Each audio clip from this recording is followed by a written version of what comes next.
Olá, seja muito bem-vinda, seja muito bem-vindo. Eu sou a Bruna Macedo e estou com vocês nessa edição do Alesp em Pauta, que vai repercutir a recente pesquisa feita pela revista britânica The Lancet, a qual afirma que 43% do planeta sofre com problemas neurológicos. Nós vamos entender o porquê desse cenário, quais são os fatores que nos levam até ele, quais são os casos mais brandos e os mais severos e, principalmente, como lidar com essa condição. Para responder essas e outras questões, eu recebo a neuropsicóloga Marcela Bianca, aqui ao meu lado no estúdio. Seja muito bem-vinda, obrigada pela participação. Obrigada a você, a toda a equipe Alesp, para estar falando de um assunto muito relevante no momento. E em ambiente virtual, nós recebemos também o psicanalista Arthur Costa. Bem-vindo, Arthur. Obrigada pela participação.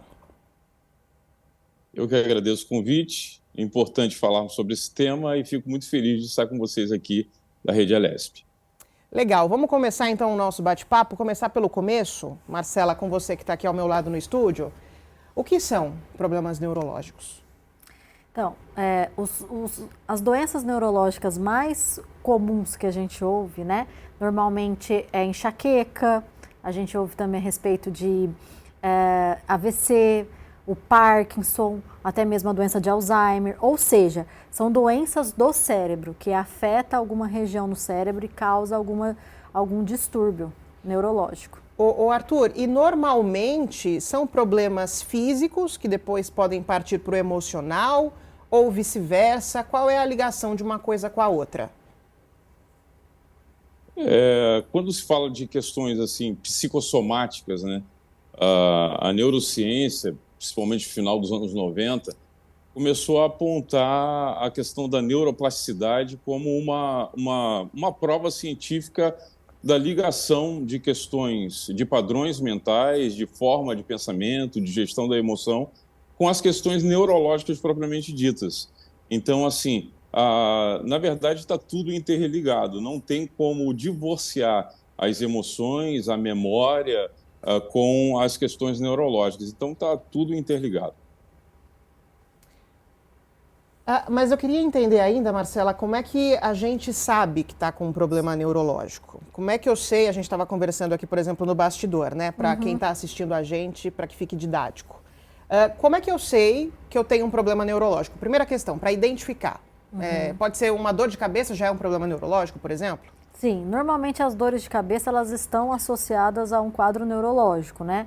Ou podem estar associadas a um quadro psiquiátrico, mas a gente normalmente é a busca pelo neurologista no caso, se essa é a dúvida, né? Muita gente me pergunta, mas você é neuropsicóloga? O que diferencia de um psicólogo? A minha resposta, eu acho que pode mostrar muito essa diferenciação do psiquiatra com o neurologista, do quadro mais psiquiátrico com o neurológico. Eu sou neuropsicóloga, eu sou psicóloga, especialista em neuropsicologia, que eu trabalho especificamente com doenças neurológicas. Eu trabalho com pacientes com Alzheimer, com TDAH, com autismo, com dislexia. Então, são pacientes que têm um quadro neurológico do neurodesenvolvimento ou um AVC, enfim, e que também apresentam um quadro psiquiátrico, porque é difícil a gente diferenciar e separar as duas coisas, mas principalmente os quadros neurológicos. Então, normalmente o psicólogo trabalha mais a questão emocional, psiquiátrica e tudo mais. Eu já entro mais por exemplo, numa avaliação e num tratamento de pacientes que têm esses prejuízos neurológicos ou neurocognitivos. Que aí a gente já está falando de uma questão física. Exatamente. Arthur, uma coisa não desassocia da outra, ou uma pessoa que tem um problema emocional, por exemplo, não necessariamente tem uma característica física também. Me fiz clara na pergunta?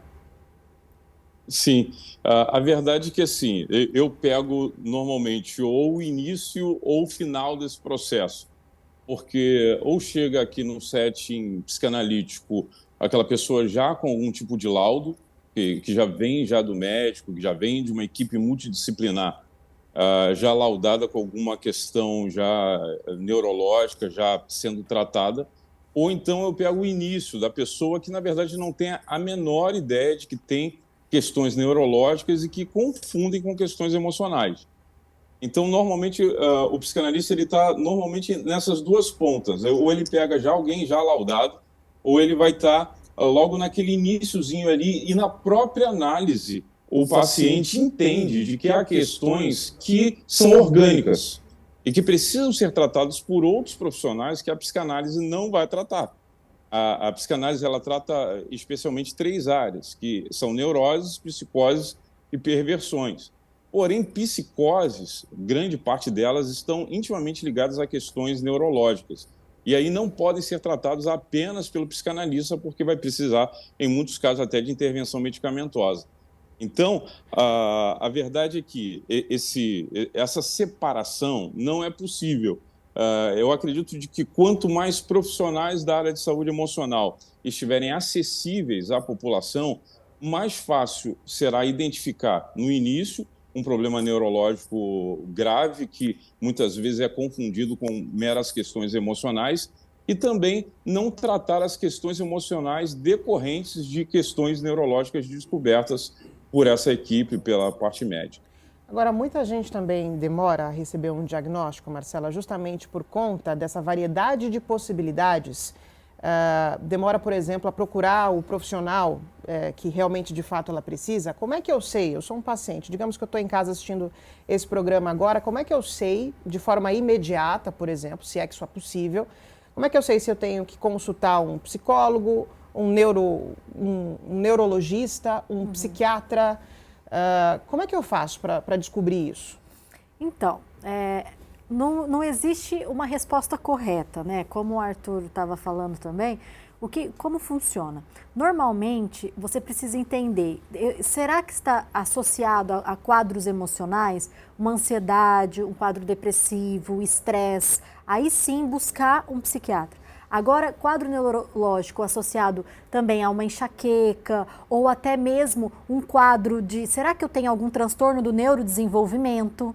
Que muito se tem falado, aí o neurologista. Mas qual que seria a minha função, né? O Arthur disse que normalmente chega aquele profissional, aquele paciente que não sabe do diagnóstico ou aquele que já tem o laudo. Eu trabalho com o auxílio do diagnóstico, né? Do laudo propriamente dito, juntamente com tanto psiquiatra como neurologista ou outras especialidades. Então, eu trabalho muito com o diagnóstico tardio. Eu recebo muitos pacientes que, será que eu tenho TDAH? Será que eu tenho autismo? Será que o que eu tenho? Principalmente o TDAH, é o carro-chave, assim, sabe? De entrada. Tem muita gente falando em TDAH, né? Agora. Antes não era um assunto muito corriqueiramente falado. Não. Mas agora você já começa a perceber as pessoas falando um pouco mais sobre isso. Exatamente. E a partir disso, vem outras vertentes. Vem um quadro psiquiátrico, às vezes uma ansiedade, ou até mesmo vem algum transtorno de aprendizagem, não necessariamente um TDAH, um transtorno de aprendizagem, por exemplo, a dislexia, que é a dificuldade, né, da leitura, enfim. Então, tem vários fatores. Como eu trabalho nessa especificidade, normalmente eu já vejo mais esse público chega assim, nossa, será que eu tenho ou não? Muitos passaram por médicos ou por psicanalista, outros colegas de trabalho também, porque indicam a avaliação neuropsicológica e outros pacientes acabam vindo por conta própria. Será que eu tenho ou não? Eu vi que a avaliação neuropsicológica mostra esse perfil, eu tenho vontade de conhecer mais. Então, assim, vai depender muito do quanto que a pessoa se identifica no momento, sabe? Do que ela sente. Exatamente. Talvez questões mais relacionadas a emoções, se ela se sente um pouco mais angustiada, um pouco mais ansiosa, talvez ela deva procurar um psicólogo, um psiquiatra, algo nesse sentido. Exato. E aí, quando que parte para coisa física mesmo, Arthur? Talvez uma dor de cabeça pode ser algo físico? E aí isso acaba sendo a porta de entrada para outros diagnósticos? A verdade é que a gente está vivendo uma época onde existe uma patologização excessiva. Parece que todo mundo tem que encontrar a doença que tem. E, decorrente disso, muitas pessoas acabam tentando, de forma medicamentosa e por conta própria, resolver. Então, assim, imagine a quantidade de inúmeras pessoas que têm, por exemplo, uma enxaqueca crônica e que vai ali tomando aquele medicamento de farmácia, que não precisa de receita, constantemente, até que ela vá procurar ajuda. A verdade é que, hoje em dia, a sensação que eu tenho, já trabalhando com psicanálise há 20 anos, é que as pessoas procuravam a ajuda, seja da psicologia, da psiquiatria, da psicanálise, mas recentemente, alguns anos atrás, com a lama no pescoço. A sensação que hoje as pessoas procuram com a lama no nariz, justamente porque tentam, de alguma forma, remediar os sintomas com medicamentos, por conta própria. Então, assim, é fundamental de que a pessoa que reconhece, tem essa autoconsciência de que há algo de errado, que aquela dor de cabeça, se ela está contínua e crônica, ela não pode ser tratada com um analgésico qualquer de farmácia. Quanto antes for procurada essa ajuda, melhor vai ser o resultado do tratamento e melhor vai ser as indicações que poderão ser dadas, seja pela psicoterapia através da psicanálise, seja pela análise neurológica de médicos, de psiquiatras, de psicólogos. Então, assim, à medida de que o quanto antes a população acordar para a necessidade de saúde emocional, com certeza o corpo vai gritar menos por essa necessidade. Como que um problema neurológico surge? Outra pergunta meio difícil de responder, de identificar, talvez esteja nesse mapeamento aí que vocês estão tentando explicar para a gente, né, que é necessário ser feito. Uma pessoa em casa, como é que ela sabe que talvez ela pode ter um problema neurológico? Talvez não normalizando aquela dor de cabeça que não passa nunca? Porque às vezes a gente está no dia a dia corrido, né, muito trabalho, e aí fica com uma dor de cabeça, todo dia toma ali um remedinho, um comprimido e vai normalizando aquilo. Quando você vê, passaram anos. Então, eu acho que o que se torna recorrente, ele precisa de um acompanhamento. Seja uma dor de cabeça, ou seja uma angústia, ou seja uma ansiedade. Exatamente. Se é algo momentâneo, você passar por um momento de ansiedade, um momento mais triste por um luto, né, a perda de alguém, ou o que seja, momentos, tudo bem você passar por essas situações. Agora, quando fica recorrente, que é complicado.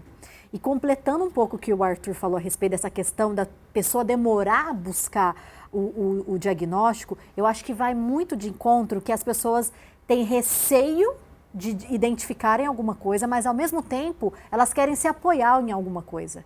E eu sempre falo, quando eu faço avaliação neuropsicológica, o meu papel é muito além de qualquer diagnóstico. Eu tenho que desmistificar tudo que a pessoa colocou ali na mente. Tipo, olha, ela vem descrito, por exemplo, um quadro de TDAH.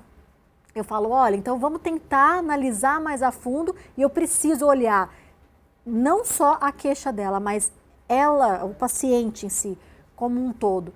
E isso que é um diferencial. E eu sempre falo, não pare na avaliação, faça um acompanhamento analítico, faça um acompanhamento psicoterápico ou até mesmo acompanhamento medicamentoso, porque uma coisa, Bruna, e eu acho que o Arthur pode concordar comigo também, medicamento, ele diminui sintomas, mas o que trata é o meu trabalho como psicólogo, o trabalho dele como psicanalista, que a gente vai trabalhar ali a fundo o porquê de tudo isso está acontecendo. E leva tempo, né? Toda cura leva tempo, Arthur? Tudo. Simples assim. Eu quero trazer para vocês alguns dados dessa pesquisa que eu citei no início. Ela diz o seguinte, ó, segundo esse estudo, as doenças neurológicas que mais afetam ou matam no mundo, aí a gente já está falando de algo físico mesmo, né? São acidente vascular cerebral, AVC, a encefalopatia neonatal, depois vocês me expliquem, por favor, o que é. A enxaqueca, olha só, a enxaqueca pode matar. As demências, e aí inclui o Alzheimer e também a neuropatia diabética. Vamos começar desvendando esses termos todos? Pode ser, Arthur? Você explica pra gente o que é, por exemplo, a encefalopatia neonatal? Se é que você sabe me dizer? Senão a gente passa aqui para a Marcela, a gente tenta desvendar.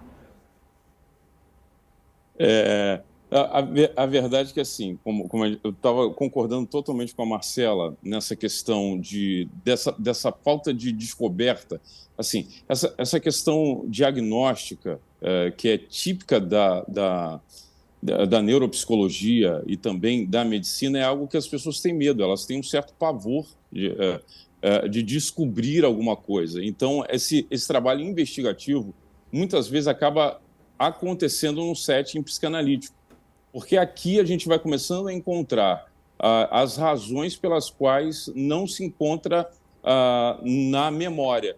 Por exemplo, você estava falando a questão do Alzheimer, é uma doença degenerativa que afeta brutalmente a memória e que, por exemplo, atrapalharia muito o tratamento psicanalítico, porque a gente trabalha com acesso à memória, propriamente dito. Muito interessante isso, então, né? Como é que um paciente esquecido pode fazer terapia? Exatamente. Como é que alguém que tem, por exemplo, dificuldade, e a gente vai ver que, por exemplo, a deficiência na qualidade do sono, ela é grande responsável pela questão cognitiva, em especial da memória. Então, isso prejudica muito o trabalho psicanalítico, por quê? Porque a investigação do inconsciente, ou seja, o acesso à memória, fica prejudicado. Em contrapartida, uma pessoa, por exemplo, com problemas neurológicos mais graves, elas tendem a repetir informações. Elas ficam repetitivas. E, ao mesmo tempo, elas querem se comunicar. E quando elas repetem, foi o que exatamente a Marcela acabou de dizer, tudo que é repetido, tudo que é recorrente, merece atenção. Então, se está repetindo muito, se uma pessoa ela começa a dar sinais de uma repetição, de uma falta de cognição, da dificuldade de manter uma linha de raciocínio, ainda que simples, então ela precisa realmente acordar para a necessidade de um diagnóstico. E aqui na psicanálise, quando alguém repete muito uma coisa, ela quer comunicar algo específico, a gente vai se debruçar sobre aquela repetição. Marcela, ainda falando a respeito dessa pesquisa, como eu falei no início, ela diz que aproximadamente 43% das pessoas no planeta sofrem com algum transtorno. Aí não cita qual transtorno, né? Mas algum transtorno, 43% da população do planeta tem alguma coisa. Existe algum diagnóstico, pelo menos aqui no Brasil, que seja maior, que seja mais comum nas pessoas ou não? Cada caso é um caso, às vezes um diagnóstico, ou às vezes uma pessoa tem vários diagnósticos, duas ou três questões neuropsicológicas, digamos assim? Olha, eu não sou muito da opinião de multidiagnósticos, né? Mas existem sim um quadro neurológico com um quadro psiquiátrico, tem essas associações. Por exemplo, a enxaqueca é a número 1 de quadro neurológico hoje em dia. Aqui no Brasil, pelo menos. De queixa, exatamente. E outro caso é o AVC. O AVC tem acometido até pessoas mais jovens. Eu já tive um adolescente de 15 anos que teve um AVC. Pacientes com 30 anos. Tiveram AVC? E o que é um AVC, já que a gente está nesse tema? O AVC, ele pode ser tanto isquêmico como hemorrágico, né? Ou entupimento das veias do cérebro, ou, se não, até mesmo quando estoura a veia. Então, o que acontece? Pode ter vários fatores associados e existem muitos estudos analisando esses fatos. Mas primeiro ponto pode ser, às vezes associado ao estresse, às vezes até mesmo a alguma questão de outros fatores que não é psiquiátrico nem neurológico, mas vascular. Tem muita associação. Então, não necessariamente é emocional, por exemplo. Mas também pode ser. Mas totalmente, assim. Os estudos mostram que tem muita correlação do quadro neurológico com o quadro psiquiátrico, né? Então, a gente precisa analisar muito bem isso. Com o quadro emocional. Exatamente. Um quadro emocional pode fazer com que um paciente tenha um AVC? Exato. Aí a gente tem que ver a questão genética também, né? Você estava falando a respeito da questão de outras doenças neurológicas, que é mais pré-natal e tudo mais. Ela está associada a uma deficiência, né, uma deformação no cérebro no próprio nascimento, que pode ser causada a diversos fatores. Fatores genéticos, né, hereditários, enfim. Então, as doenças neurológicas, elas não estão somente voltadas e associadas com quadros psiquiátricos. Elas e emocionais. Elas têm outras associações. E esses diagnósticos, pelo menos os emocionais, por exemplo, eles são feitos mais tardiamente pelas pessoas? Ou hoje está mais comum que os pais, por exemplo, levem as suas crianças aos especialistas para ver se elas têm ali alguma característica emocional que seja para ser tratada? Ainda tem muito disso, de você conseguir um diagnóstico só já na fase adulta, ou essa realidade está mudando, Arthur? Pelo menos o que você sente, assim, nos seus atendimentos.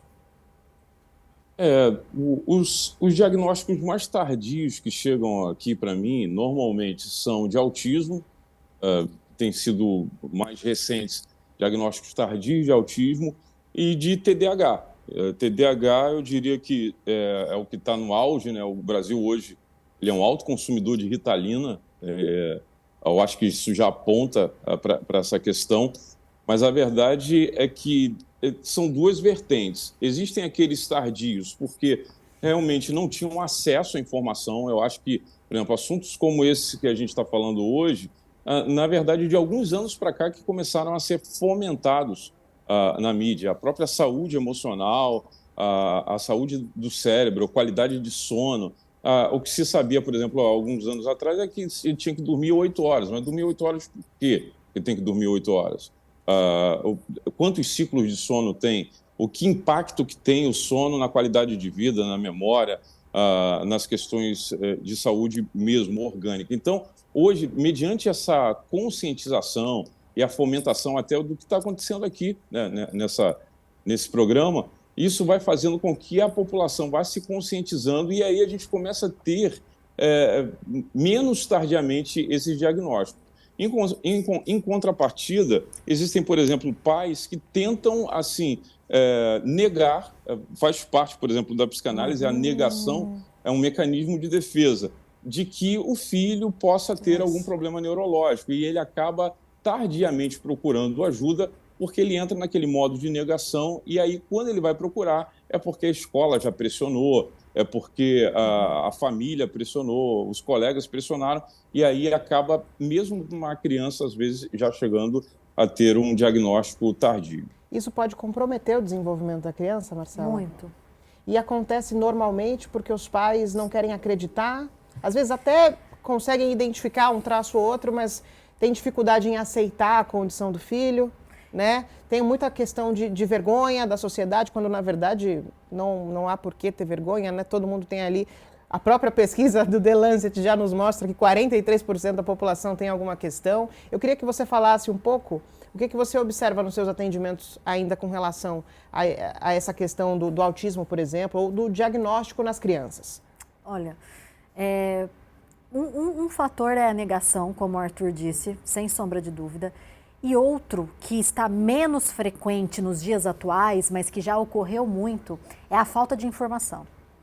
Existem muita... Por quê? Quando chega, principalmente para mim, a quantidade de diagnósticos que a gente realiza, porque a avaliação neuropsicológica não é só para realizar diagnóstico, a gente também mostra perfil. Eu falo, olha, não é porque você tem uma queixa que você tem um quadro neurológico ou psiquiátrico. Eu vou estar aqui mostrando quais são as suas potencialidades e suas dificuldades. Mas só que muitos deles acabam, que por incrível que pareça, que sempre um vai indicando o outro, as pessoas começam a se relacionar e ver que tem as características iguais, como o autismo, que elas chegam na fase adulta e falam, mas eu não estou desenvolvendo no trabalho, quando muda de cargo, que eu preciso me relacionar com pessoas, fica mais difícil.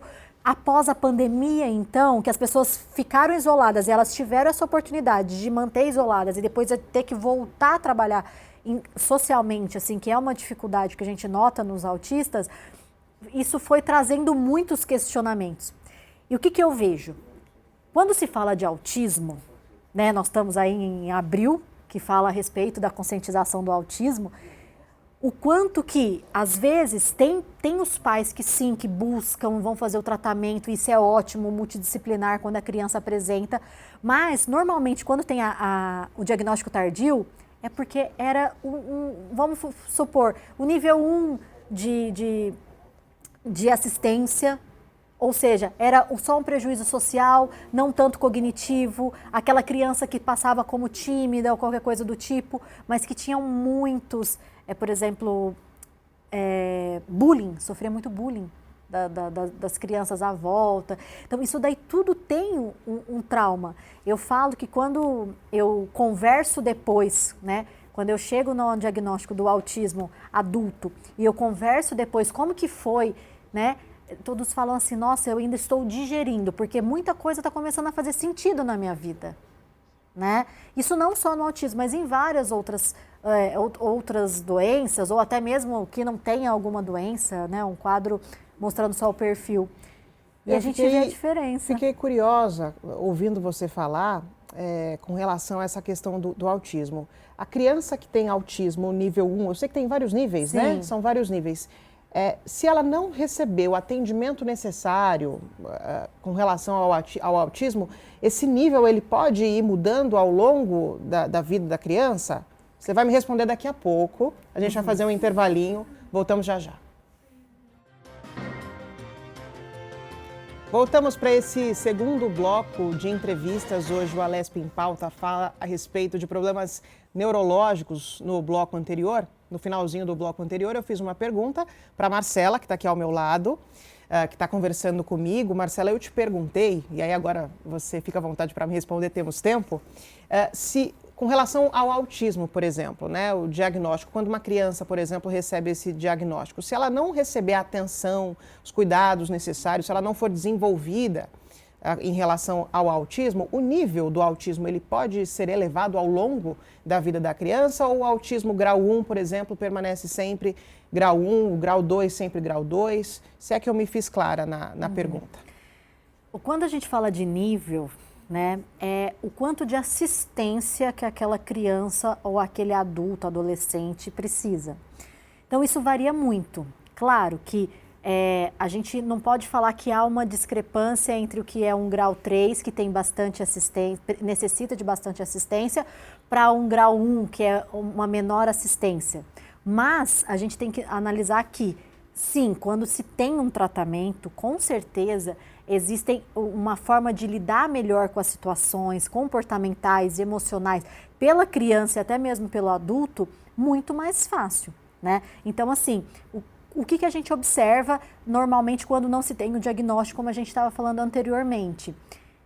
Quando o paciente, né, chega ali, o adulto, que ele não tem esse diagnóstico, ele já fez um masking, que a gente fala. O que é masking?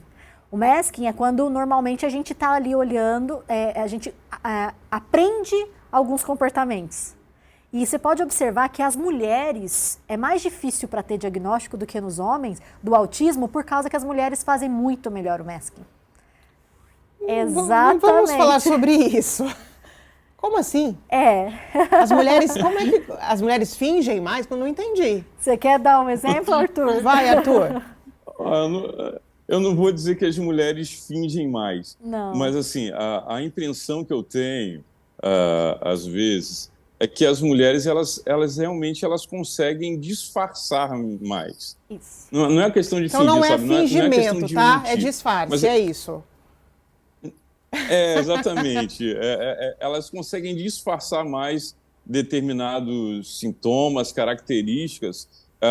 Essa simulação, essa imulação, as mulheres conseguem fazer com muito mais maestria. E por isso os sintomas são, de fato, mais nítidos nos homens. A Marcela estava falando da questão, por exemplo, questões neurológicas descobertas de forma tardia ou em qualquer outro momento, elas envolvem uma série de traumas.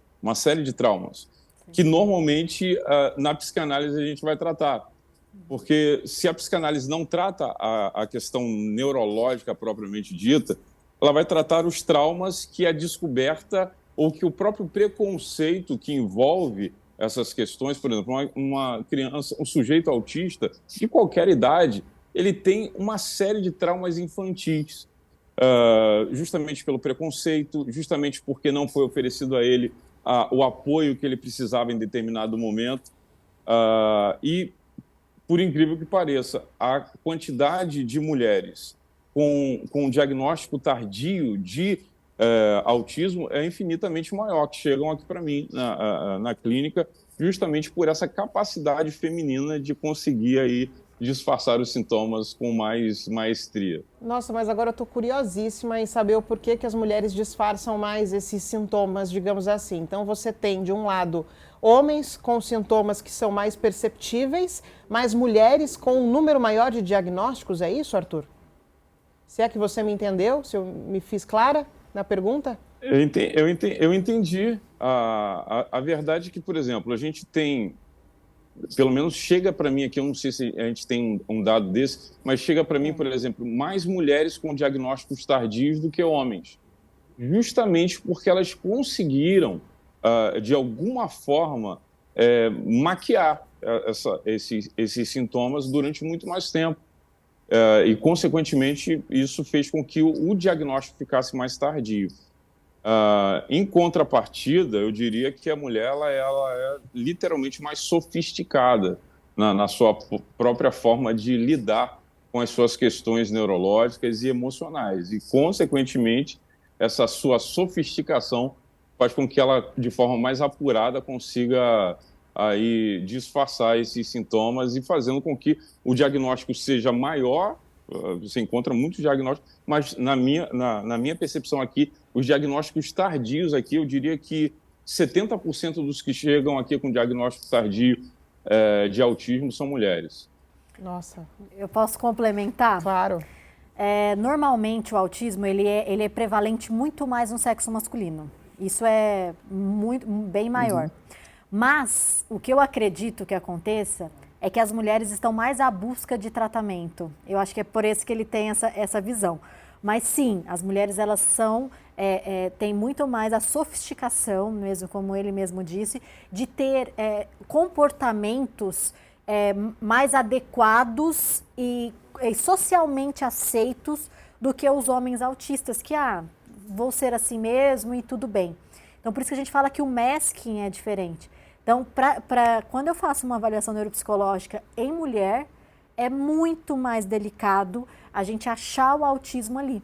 E a gente tem que lembrar uma coisa que eu acho que é importante, já que a gente está falando de quadro neurológico, falando do neurodesenvolvimento, autista não necessariamente está associado a altas habilidades.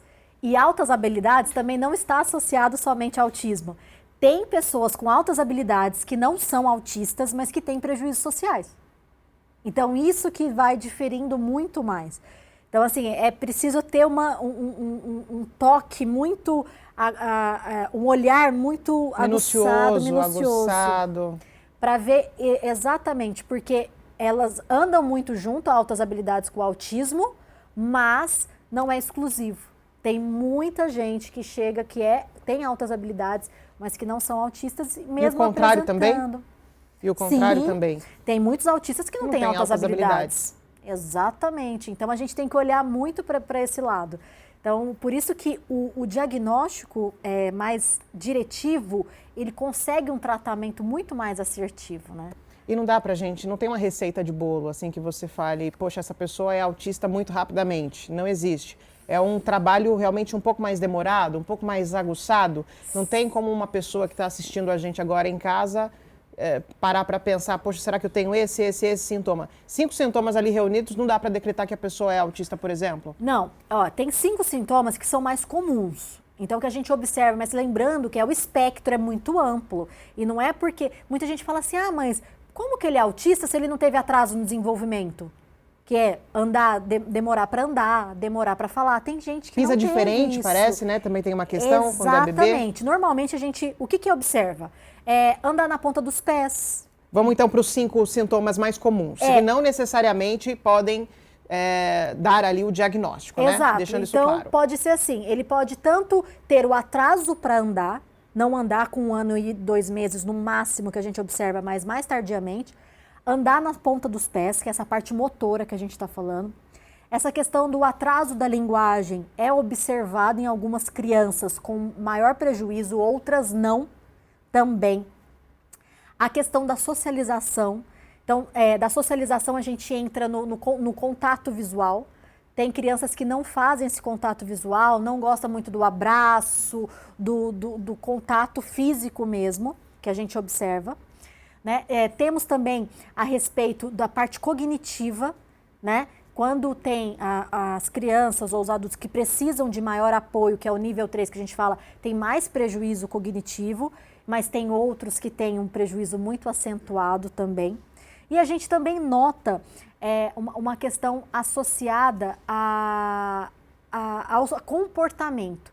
Então, assim, o quanto a criança ou o adulto ele se isola ou não, entendeu? Em algumas situações, a forma de falar se é mais robotizada ou não. Essa parte mais comportamental. O modo de andar, às vezes, mais robotizado.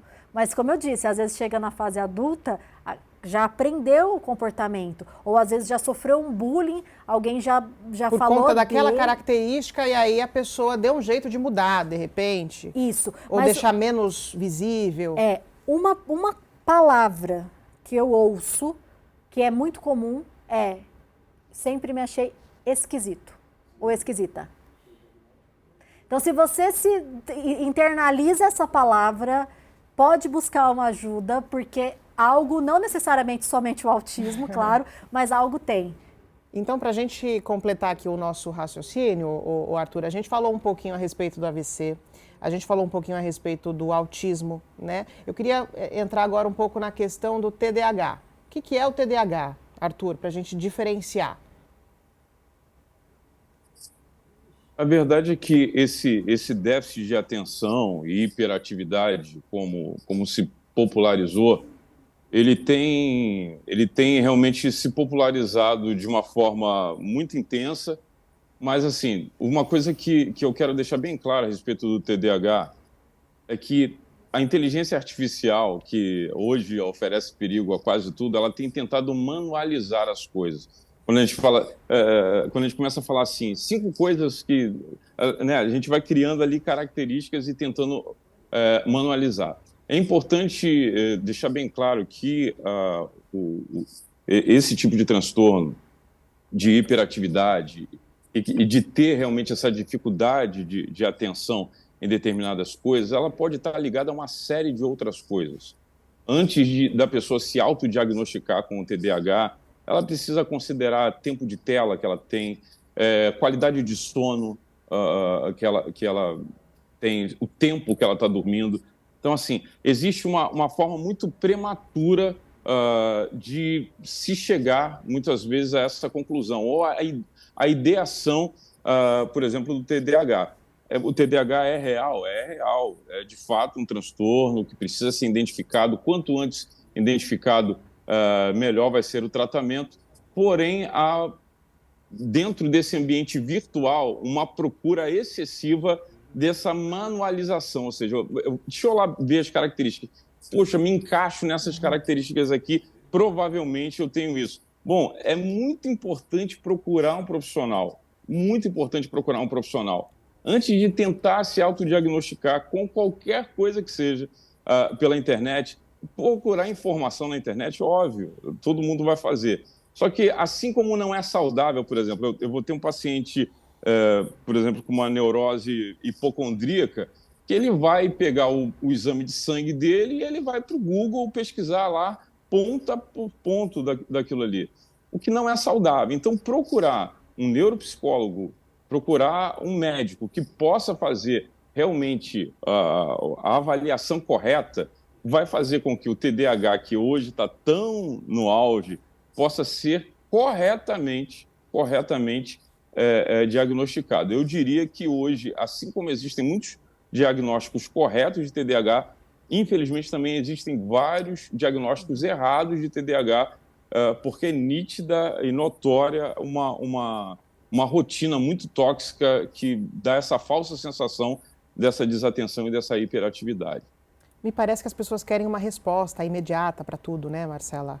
Querem se apoiar em alguma coisa, querem em alguma responder, razão. Eu não estou com um bom rendimento no trabalho. Por isso, ou por aquilo. Porque eu tenho TDAH, né? E eu vejo no ambulatório, só complementando o que ele falou, porque eu estou no ambulatório de TDAH adulto da Unifesp. Então, o que nós vemos lá? Tem muita coisa associada.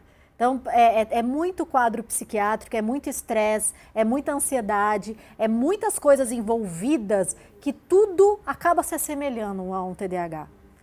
Qual que é a diferença do TDAH para um autismo, por exemplo? Ótima pergunta. Olha, O TDAH, não necessariamente ele é autista, mas o autista ele pode ter uma comorbidade TDAH, isso é importante. O autista ele tem prejuízo social, ele tem uma dificuldade de se relacionar, ele tem alguns comportamentos muito concretos, né? Eles precisam, assim, sabe o abstrato? Do tipo, falar assim, é que nem falar para uma criança, olha, tira a roupa que você vai experimentar essa outra roupa. Ela vai lá e tira toda a roupa, e não necessariamente, pode ficar de calcinha, de cueca, não precisa tirar toda a roupa, porque é muito concreto. Eu posso dizer, a gente pode dizer que, por exemplo, eles levam tudo muito ao pé da letra? Muito. Difícil fazer, assim, alguma alusão? Eu estou falando de modo geral, gente, Isso. lembrando que tem o espectro, né? Então, por exemplo, eles têm uma questão muito a respeito de inflexibilidade. Não são muito flexíveis? Não são muito flexíveis. Outro fator também é a questão, às vezes, do paladar. Tem uma como que a gente diz? Não come qualquer coisa, né? Que a gente fala da seletividade alimentar, essa é a palavra. Então, assim, eu não gosto de caldo, eu não gosto dessa textura, a textura da comida também vai na textura da roupa. Uma resistência maior em experimentar novos sabores? Tudo. Muito resistente, muito inflexível, não gosta de sair da rotina, se tá dessa forma, é difícil ir mudar para outra forma. Totalmente. Então, a gente vê uma inflexibilidade ali, uma dificuldade, a pessoa acaba se isolando. Uhum. Agora, o TDAH, ele pode ter 2 pontos. Ele pode ser o TDAH desatento, que é aquele que realmente passou qualquer situação, se perde e tem dificuldade de voltar mesmo, tá fazendo alguma coisa e o pensamento distrai. Do que a gente estava falando mesmo? Isso, nossa, o que eu ia vir fazer aqui agora? Qualquer coisa do tipo. E tem o hiperativo, mas o hiperativo não é aquele só que fica se movimentando ao tempo todo. Com o corpo, é aquele que também os pensamentos ficam ali, agitados ali, né? Não, vou fazer isso, aquilo, outro e tal, que acaba sendo hiperativo. Mas pode ser tanto combinado, desatento e hiperativo. Tem muitos autistas que também têm o TDAH associado como comorbidades, e aí eles têm essa dificuldade ali de atenção, enfim. Só que são coisas distintas, são 2 transtornos do neurodesenvolvimento, mas que são distintos. Difícil realmente para uma pessoa leiga se autoavaliar e se autodiagnosticar, né? Realmente, diante de tanta complexidade, a melhor escolha é procurar um especialista. E aí, falando em especialista, Marcela, a gente estava conversando no bastidor, eu queria que vocês 2 me explicassem a diferença do trabalho de vocês, porque tem coisas que você trata, Marcela, e coisas que só o Arthur trata, né? Uhum. Em que momento vocês conversam aí no tratamento e em que momento vocês se distanciam? Começando por você, depois a gente vai para o Arthur. Eu vou, assim, normalmente eu trabalho muito aqui agora, né? Os sintomas ali da pessoa, as dificuldades, eu auxilio em criar estratégias para lidar com aquelas dificuldades do momento ali, do dia a dia. Normalmente eu monto esses planos de tratamento de 3, 6 meses, por quê? Dependendo do paciente, olha, qual que é a sua demanda? Vamos tentar trabalhar isso? Aí, a partir dessa demanda, mas eu sei que tem muita coisa ali da infância, tem alguns traumas, tem algumas coisas, aí eu sempre sugiro a psicanálise, para complementar, é como se eu apagasse um pouco do fogo daquele momento que a pessoa está sentindo, e depois ela vai trabalhar qual que é a consequência de tudo isso, né? E agora, por exemplo, o Alzheimer, como o Arthur também falou que ele não trabalha com isso, eu já trabalho muito. O paciente tem prejuízo de memória, eu já começo a trabalhar o que ele lembra, uma memória de reminiscência. Tudo que ele consegue lembrar, que faz ele se tornar um pouco mais ativo. É uma questão muito mais, assim, neuropsicológica do que só psicológica propriamente dita, sabe? Uhum. Só que o paciente, quando ele está com demência, e ele já começa a entrar no estágio moderado a grave, que ele necessita de mais atenção, até mesmo em casa, aí eu mando para uma terapia ocupacional. Mas, normalmente, eu trabalho até ali o início, até ficando no meio do processo. A gente faz atividade cognitiva para estimular. Isso que eu ia te perguntar, qual que é o resultado desse tratamento? A pessoa vive melhor com o Alzheimer?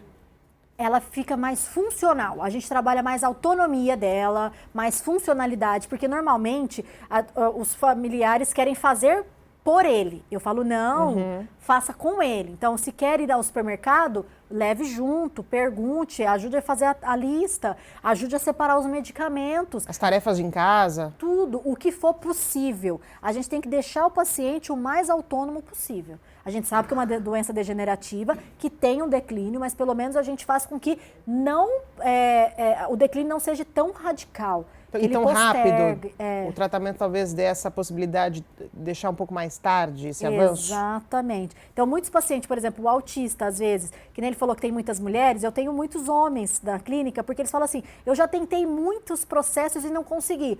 Porque, às vezes, eles entraram em algum processo que eles acham um pouco subjetivo. E a gente, olha, vamos mostrar o que é isso daqui, aí a gente prepara para ele entender o perfil.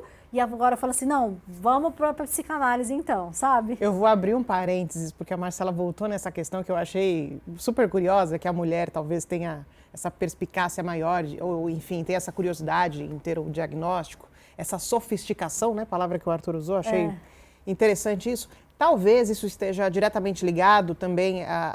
Por que a gente talvez tenha um número maior de mulheres diagnosticadas? Porque a mulher também vai procurar. Talvez o homem procure menos, por isso esses números estejam tão diferentes, Arthur. Mas agora voltando para você, você pega o gancho daí, dessa minha fala a respeito da questão das mulheres, mas voltando para a questão anterior também. Explica um pouco a diferença do seu trabalho com o trabalho da Marcela. Como a Marcela falou muito bem, na verdade, eles se complementam. Porque, por exemplo, tem um paciente com Alzheimer. Quando a Marcela desenvolve o trabalho dela com o paciente com Alzheimer, essa autonomia dele melhora muito o meu trabalho. Melhora muito o meu trabalho, porque um paciente com uma certa estabilidade, com a equalização dos sintomas, ele vai chegar num setting psicanalítico muito mais suscetível à investigação do seu inconsciente. Porque, por exemplo, eu vou chegar aqui com um paciente que tem crise de ansiedade constantemente. O meu objetivo como psicanalista não é ficar controlando as crises de ansiedade dele, nem ensinar técnicas para poder fazer aquilo.